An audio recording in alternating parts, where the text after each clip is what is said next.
In today's game, greatness is defined by moments like this. But before the era of Mahomes magic, there was a different time. A time where defenses ruled the field. When quarterbacks played with swagger, precision, and perfection. When legends were forged under the brightest lights, and the unthinkable became reality. This is where it all began. Welcome to the 2012 franchise, where history isn't remembered, it's rewritten.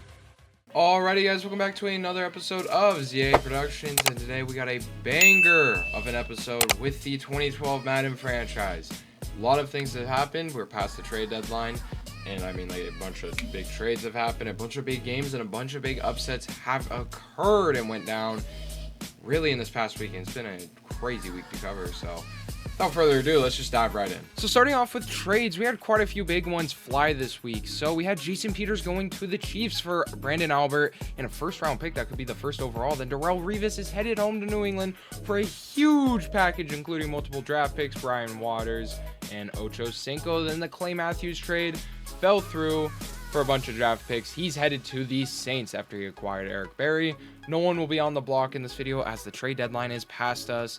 And yeah, that's about it for trades. But heading over to the highlight portion of the video, we have Doran Dickerson's last good play before becoming a Walmart employee. And then we have Peyton Manning heaving it downfield, hitting his man.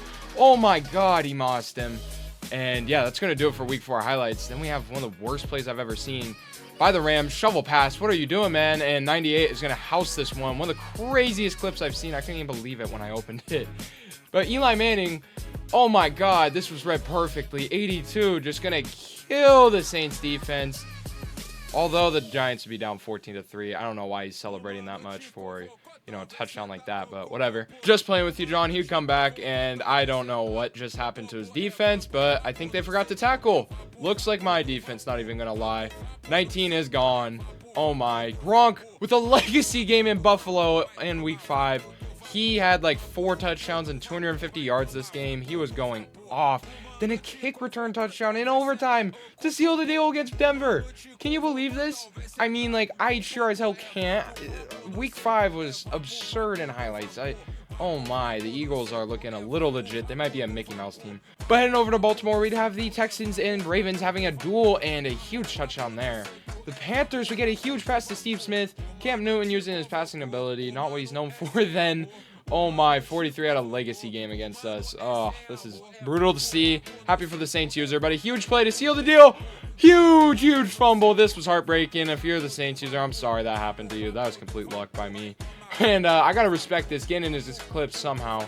I mean, like, I love to see it. Huge touchdown by Phillip Rivers. DeMarco Murray having an MVP-type year. Frank Gore didn't exist with another rushing touchdown to add on to his campaign. And a huge read right here. I don't even know how the Niners made this read. They have the most insane defense in the league by a mile. Michael Vick with a pretty solid pass right here to put him up. And then DeMarco Murray, once again, punching it in for the Colts. LaShawn McCoy with a crazy low light. I don't know how the Giants got this. I don't even know. That's almost as crazy as that fumble against the, Giants. But a game-sealing interception, which would make up for LaShawn McCoy's mistake. And Andy Reid, I don't know what's going on with him. I mean, like, wow. Okay. Then the only Week 9's highlights we'd have is DeMarco Murray running it again. And we'd have a crazy kickoff return by me, and I would still end up losing this game, but Matthew Slater would have a crazy highlight, and we'd also obliterate their kicker, so I thought it was worthy of an in.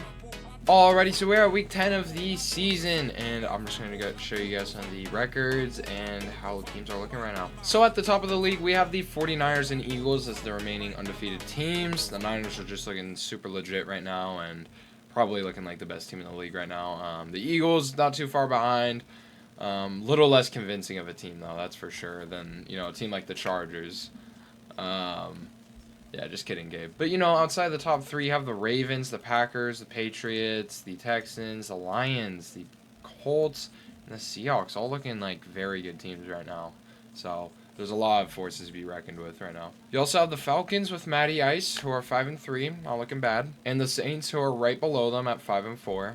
It's also a very solid team. But the Dolphins had a surprising 5-4 record, actually looking really solid for, the team they got. But heading on the below 500 side of things, we have the Giants at 3-6. This user was the Chargers in the past league, and let me tell you, he was probably the scariest user of all time. So shout out to Many Cups for not having too many wins. And for our tankers, we have the 1-7 Steelers and the 1-8 Commanders. I mean, like, this is quite interesting, and yeah, I only hope the best for these teams. Also, I'll cut to the post-Week 9 press conferences right now. What was it? What was going through your head during that loss to the Tennessee Titans? I was just a little mad.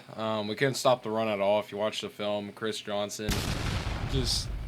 I don't even know. I can't really say what I want to say, but he obliterated my defense, and he went through us like we were butter. And I've never seen a running back do what he did. And, yeah, Chris Johnson literally was the reason they won that game, and our safeties were awful that game. So we went and got Darrelle Revis because of that. So does the Chris Johnson performance speak volumes on how good of a talent he is at the running back position, or at how bad your defense is in comparison to him? I'm going to defend my boys because I've never said an awful thing about them. It was just how talented he is. My defense is good. So what does the Patriots team intend on doing at the Week 9 trade deadline? Trading for defense. How do you see Matt Ryan in this Falcons offense? He's going to get blown up. Who gonna stop me? No one's gonna pull me away? I'm sorry, sir, but Frank we're gonna have to pull you away. Yeah? Who's going to stop you? Frank Gore. Your own players. Your own players. The rain. But heading over to stats and everything else, we have Tom Brady leading the league in passing by a mile, about by like 500 yards. A little less than that. I think it's by 9 yards. But 39 touchdowns and a 69 completion percentage from him. He's looking amazing outside of his 17 interceptions. I mean, like, you do have Phillip Rivers, who is looking amazing with 2 interceptions and 25 touchdowns. That's an insane TD to interception ratio. You also have Andy Dalton, who's looking like an MVP contender out here. Like, who would have guessed? Then you have things that are just absolutely surprising, like Tim Tebow above Matt Ryan in passing yards. Quite interesting, if I say the least. But leading the league in rushing, it is Frank Gore, and finally he has some company on his island. It is going to be DeMarco Murray. These two are looking phenomenal right now. I mean, like, you saw it in the highlights.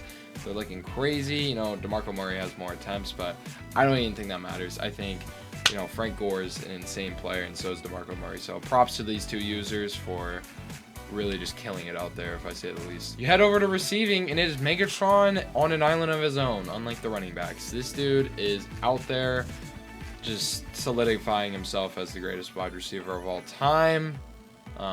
In this world, obviously. So 1,600 yards almost, 21 touchdowns and 87 receptions.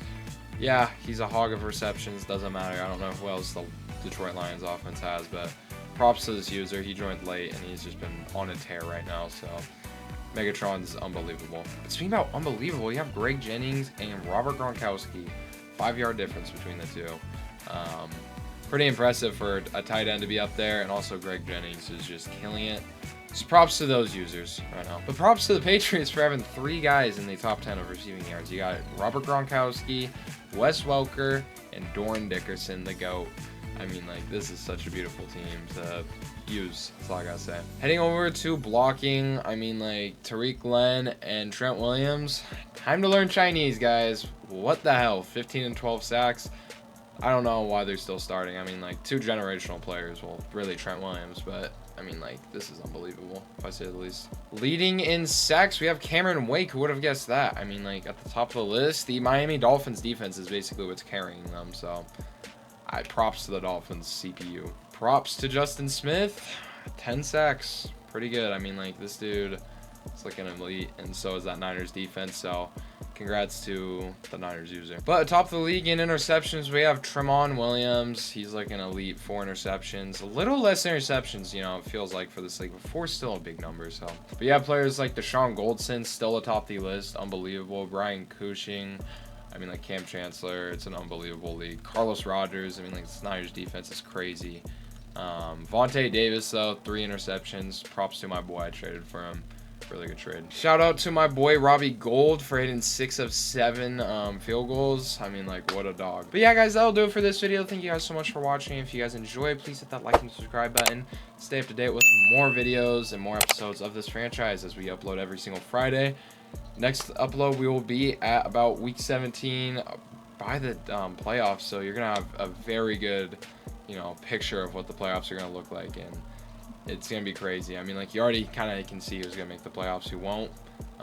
Some teams might turn it around. Who knows? But it's going to be a great postseason. So, yeah, if you want to stay up to date with that, hit that like and subscribe button.